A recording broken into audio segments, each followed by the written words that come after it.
Bonjour à tous, ici Angelo pour une nouvelle vidéo, nouvelle semaine sur Terre. J'espère que vous allez bien. Nous avons deux questions relativement récentes qui convergent un peu vers la même idée. Un message de Vince qui nous indique qu'avec toutes les guerres déclenchées dans le monde, les victimes civiles et les dirigeants de ce monde corrompu, le mensonge, etc., c'est tellement difficile de rester calme face à toute cette injustice. J'essaye de me libérer de cette colère et de cette haine, ce n'est pas facile. Merci encore et que Dieu vous bénisse. Et Ludovic qui nous pose une question. Une question me vient, Angelo, comment pardonner à des gens quand tu vois ce qu'ils ont fait? Genre Epstein et d'autres.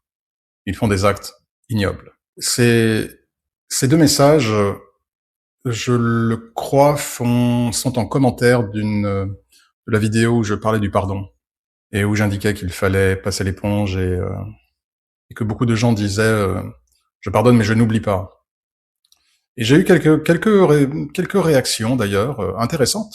Je remercie les gens qui les ont postées en commentaire et en disant c'est impossible de pardonner, en tout cas on ne peut pas oublier.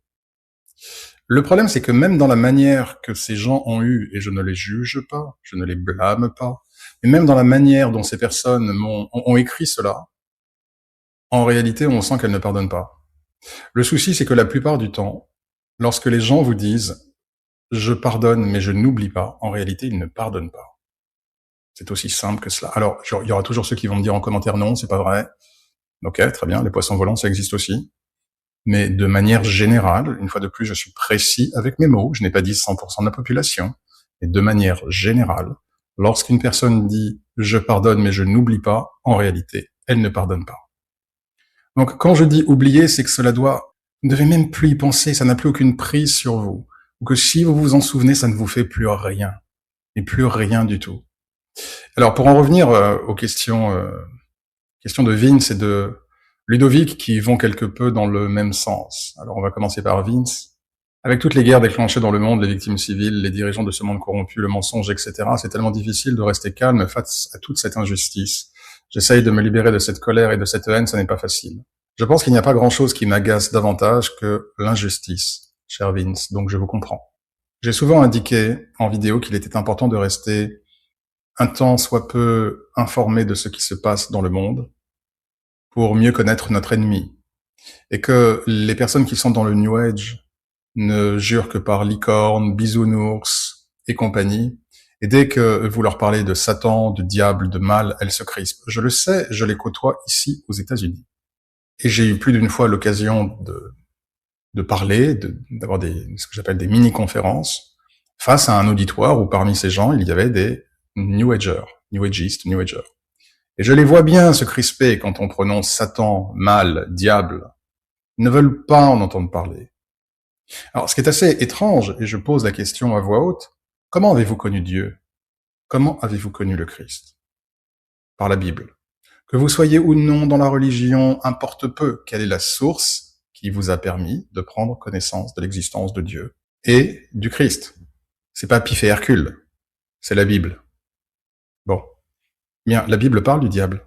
Il y a même un face-à-face dans le désert entre Jésus et le diable. Alors pourquoi croyez-vous en Jésus-Christ et dans le Dieu, ou du moins concevez-vous qu'il puisse exister, du fait de la Bible, mais en revanche le diable, ça vous voulez pas entendre parler. Et pourtant il est dans le même livre. Il faudra qu'on m'explique ce paradoxe. Donc je vois bien que ces personnes-là ne veulent pas du tout entendre parler du mal. J'ai même eu une fois, j'ai assisté à un discours dans un temple où cette femme disait, elle relatait vraiment un speech, un discours de Albert Einstein qui disait il n'y a pas l'obscurité, il n'y a que l'absence de lumière, il n'y a pas le mal, il n'y a que l'absence de bien. C'était quelque chose de cette nature. Alors manifestement, c'était un discours très connu de Albert Einstein. J'avoue mon inculture à ce sujet. Je ne connais pas ce discours, je ne l'ai pas étudié. Si c'est vraiment ce que Albert Einstein a dit, il n'y a pas de ténèbres, il n'y a que l'absence de lumière, il n'y a pas de mal, il n'y a que l'absence de bien. Bien entendu, je suis en désaccord. Ces personnes-là qui refusent d'entendre parler de mal seront les premières, ont déjà été les premières happées par les forces du mal, notamment en 2020, et vont être les premières qui tomberont dans tous les pièges, et qui tombent d'ailleurs dans les pièges, dans tous les pièges justement des forces du mal. Donc pour mieux se défendre de notre ennemi, nous devons le connaître, ce qui implique être un peu informé. La difficulté, cher Vince, c'est que, et chers amis, la difficulté c'est que, en même temps qu'il est important de rester un peu informé, pour vous comprendre et voir un petit peu ce qui se passe et de réfléchir sur la période dans laquelle nous vivons. Il est également important de ne pas être prisonnier des informations. J'ai plusieurs fois indiqué à quel point le diable, les forces du mal, utilisaient justement les informations pour nous faire peur, pour nous diviser, pour générer de la colère, pour générer... C'est un peu ce que nous dit Vince, c'est difficile de rester calme. C'est exactement ce que le mal veut. Donc la frontière est difficile, je l'avoue, et elle est fine, elle est délicate entre je veux me tenir informé et en même temps je ne veux pas céder aux forces du mal. Mais c'est possible. Alors j'ai des gens parmi mes auditeurs qui me disent ça fait longtemps que j'ai éteint ma télé, que je ne regarde plus les informations. Je ne les blâme pas. Si tant est que vous comprenez en tout cas comment fonctionnent, comment opèrent les forces du mal, encore mieux pour vous, que Dieu vous bénisse. Mais tout le monde n'a pas forcément cette sensibilité, cette acuité, cette connaissance aux forces du mal pour pouvoir les déceler et les éviter lorsqu'elles se présentent, auquel cas être informé de ce qui se passe dans le monde peut être utile. Mais avec parcimonie, et alors en revanche avec une distance énorme. Et c'est là où effectivement, Vince, vous ne pouvez pas tomber dans ce piège des forces du mal, parce que dans ce cas, vous réagissez exactement de la manière que le diable veut. Il veut que vous baissiez votre lumière spirituelle. Il veut vous pousser vers les forces du mal. Plus je pense à ces films Star Wars, particulièrement les tout premiers, vraiment les originaux des années 70, plus je me dis que ces films vraiment comportent des vérités spirituelles très fortes. Dans le fait de ne pas basculer dans le côté obscur de la force, de ne pas laisser la haine, la rage, toutes ces scènes où on voit justement Dark Vador qui veut que Luke soit en colère. Eh bien, non. C'est exactement ce que le mal veut. Que parce que vous voyez la corruption, le mensonge, et que vous êtes impuissant, cette colère vient de l'impuissance, de la frustration qui en découle. Par définition, cela peut être de nature chez certains à les rendre extrêmement colériques, ou dépressifs, ou du coup violents, parce qu'ils ne se sentent plus en adéquation dans le monde, avec le monde dans lequel ils vivent, qu'il y a un réel mal-être qui se crée, et que dès lors, ce mal-être génère chez certaines personnes une violence constante, en parole ou en action. Et c'est ce qui explique que vous avez de plus en plus d'utilisation d'antidépresseurs, de tentatives de suicide et d'agressions où les gens ne se parlent plus, ne peuvent plus se parler, ils s'aboient les uns sur les autres, voire ils en viennent aux mains. Tout cela, évidemment, si je puis dire, avec le sceau approuvé par les forces du mal. Donc oui, c'est difficile de rester calme face à toute cette injustice. Cependant, Vince, il y a plusieurs choses que je vous invite à faire. Comprenez que ces injustices et ce mal sont temporaires. Ils durent depuis bien trop longtemps et je suis le premier à vouloir qu'ils aient cessé hier. Nous sommes bien d'accord. Mais si vous comprenez que ces injustices, ce mal que vous voyez dans ce monde, sont temporaires dans le sens où ils ne triompheront pas, peut vous aider davantage à ne pas basculer dans les forces du mal vous-même en imprégnant, en absorbant toutes ces choses dégueulasses que vous entendez à la radio ou que vous voyez à la télévision ou sur les réseaux sociaux.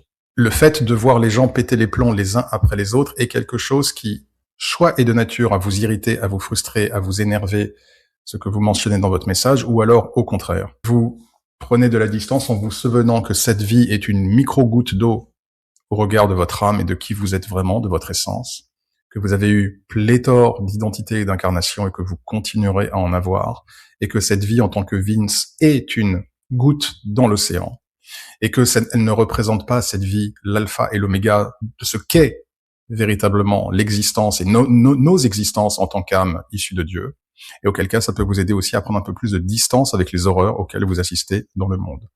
Ensuite, vous pouvez aussi comprendre que parce que vous voyez les gens qui pètent les plombs les uns après les autres à côté de vous, dans la rue, dans les commerces, au boulot, parmi les amis, parmi la famille, à la télévision, les guerres, les violences, l'ensauvagement de la société, comme on dit, etc., etc. Eh bien, justement, vous utilisez cela comme un repoussoir pour vous faire la différence et ne pas tomber dans les mêmes pièges dans lesquels toutes ces personnes tombent. Et là, vous ferez encore plus de différence et du coup, c'est ce qui fait que Dieu aura davantage besoin de vous, parce que Dieu se dira, hein, Vince, il ne cède pas aux forces du mal. Ce qui ne veut pas dire que vous n'avez pas le droit de mettre un genou à terre, vous êtes humain et Dieu le sait. Il ne vous jugera jamais parce que vous êtes imparfait. Mais s'il voit que votre ligne de conduite et la direction que vous empruntez, malgré ce théâtre de chaos et de violence auquel nous assistons chaque jour, si Dieu voit que vous restez, néanmoins, en tout cas que vous faites tout ce que vous pouvez pour prendre de la distance par rapport à ces faits, à ne pas à ne pas vous laisser en tout cas imprégner par ces forces du mal, et qu'au contraire, parce que vous voyez que le mal est partout et que les gens cèdent, parce que vous voyez ça, vous décidez en opposition à demeurer dans votre lumière divine et à en faire bénéficier ceux qui sont autour de vous. C'est là que spirituellement, karmiquement, vous gagnez tout et que vous obtenez la confiance de Dieu. La question de Ludovic est un complément de la question de Vince. Comment pardonner à des gens vu ce qu'ils font, Epstein, etc. Je plains ceux qui s'en prennent aux enfants. Mais vraiment, je les plains, je n'aimerais vraiment pas avoir leur karma. Dans Matthieu 18, le Christ dit que ces gens-là auraient mieux fait d'avoir une meule et qu'on les jette dans la mer qu'avoir fait du mal aux enfants. Donc, leur karma sera impitoyable et terrible. Si vous n'êtes pas personnellement atteint, c'est encore une autre paire de manches si vous avez été personnellement ou indirectement atteint. Genre une personne que vous connaissez victime d'actes horribles, comme ceux que vous mentionnez, ou voire même si c'est vous qui en avez été victime. Ça ne change pas ultimement la chose, c'est-à-dire qu'il faut quand même être dans le pardon et prendre de la distance, mais je sais que c'est plus facile à dire qu'à faire. La réponse à votre question, en tout cas, Ludovic, la réponse est simple, l'exécution est compliquée. La réponse est laissez Dieu juger. Vous n'êtes pas Dieu. Vous n'êtes pas le juge. Respectez le libre arbitre des gens en comprenant que parce qu'ils ont leur libre arbitre accordé par Dieu, ils peuvent s'en servir pour faire n'importe quoi et faire des choses horribles et immondes. Donc respectez le libre arbitre et ce que cela implique. Comprenez aussi que de toute façon ces gens paieront dur, très très dur, très dur, et que le karma / Dieu les rattrapera. Ils seront rattrapés par la patrouille. Et que dès lors Dieu prendra soin de ces personnes-là et qu'elles devront vivre, réparer tout le mal qu'elles ont fait et laisser Dieu s'en charger. Vous n'êtes pas Dieu. Ensuite, encore, il y a un besoin de prendre de la distance. Mais nous n'avons pas le choix. Si nous nous laissons imprégner par ces forces du mal, nous ne pouvons plus servir Dieu. Si nous nous laissons imprégner par ces forces du mal, nous ne pouvons plus servir Dieu. Repensez aux grands saints, je l'ai dit plusieurs fois, repensez à la vie du Christ. Ce sont justement des modèles parce que ont-ils vécu dans des périodes de paix et d'harmonie? Ont-ils vécu dans des périodes de justice? Ou au contraire, ont-ils vécu dans des périodes terribles d'injustice, de violence, de persécution, de mort? Et prenez justement leur exemple. Répliquez leur exemple. Si Saint Benoît, si Saint Charbel, si quelques saints que ce soit, Saint Antoine, Saint Sébastien, avaient passé leur temps à dire « Mais dans quel monde pourri est-ce que je vis ?» Ils auraient été incapables de servir Dieu. Ils auraient été incapables de remplir leur mission. De la même manière pour vous, effectivement, nos âmes, chers amis, ont décidé de s'incarner à une période particulièrement charnière et difficile pour l'humanité, où nous approchons effectivement des révélations et où les forces du mal, ces énergies de sociopathes, de violence et de folie, sont en train d'engloutir le monde, l'existence humaine. Nous avons, heureusement ou malheureusement, j'ai plutôt tendance à penser heureusement, vu la récompense, mais effectivement c'est compliqué, nous avons choisi de venir sur Terre à ce moment-là. Donc nous n'avons pas le choix. Soit nous sommes dans un état de nerfs permanent et nous basculons dans les forces du mal. Nous perdons notre contrôle, nous perdons nos émotions, nous perdons notre lumière spirituelle, parce que finalement nous ne pouvons pas supporter tout ce que nous voyons autour de nous. Mais auquel cas, nous montrons également à Dieu que nous ne sommes pas faits pour le job, qu'on ne peut pas être un conduit de sa lumière. Est-ce que le phare craint la pluie? Est-ce que le phare craint la tempête? Le phare éclaire toutes les nuits, en été comme en hiver, qu'il fasse beau ou qu'il pleuve. Donc si vous souhaitez devenir un conduit de la lumière de Dieu, cela signifie que même si l'état du monde se décrépit et que les forces du mal, en apparence, prennent domination du monde, et que vous voyez de plus en plus les autres êtres humains faire n'importe quoi, et les règles du mal désormais devenir la norme commune, vous ne pouvez pas vous permettre de flancher. Si vous flanchez, c'est votre droit, mais vous montrez à Dieu que vous n'êtes pas fait, vous n'êtes pas taillé pour le job. Si vous voulez être un conduit de la lumière de Dieu, il est important pour vous de raison garder et émotion garder face à l'explosion des forces du mal. Et là, Dieu va vous faire confiance parce que là, il va se dire, OK, je peux lui faire confiance. Il ou elle peut me servir.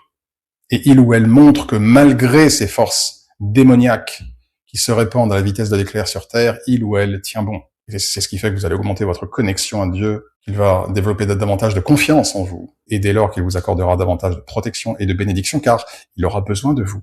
Donc il vous protégera. D'autant plus, puisque vous serez utile, voire fondamental, sur Terre. Ayons pitié de toutes ces personnes qui commettent des actes horribles. Ayons pitié d'elles, car je ne garantis pas de leur sort spirituel. Et laissons Dieu juger. Nous ne sommes pas Dieu. Nous ne sommes pas des juges. Et puisque tout peut s'arrêter pour nous à chaque instant, peut-être que vous ne vous réveillerez pas demain. Essayons de profiter de chaque instant que nous avons pour évidemment servir Dieu, et pour être au contact de ceux que nous aimons et qui nous aiment, d'essayer d'un petit peu d'en profiter. Voilà, chers amis, j'en reste là. J'espère avoir été clair pour vous tous, pour évidemment Vince et Ludovic. Merci à tous pour vos messages. Prenez bien soin de vous, de ceux que vous aimez et qui vous aiment. Et en attendant la prochaine vidéo, que Dieu vous bénisse.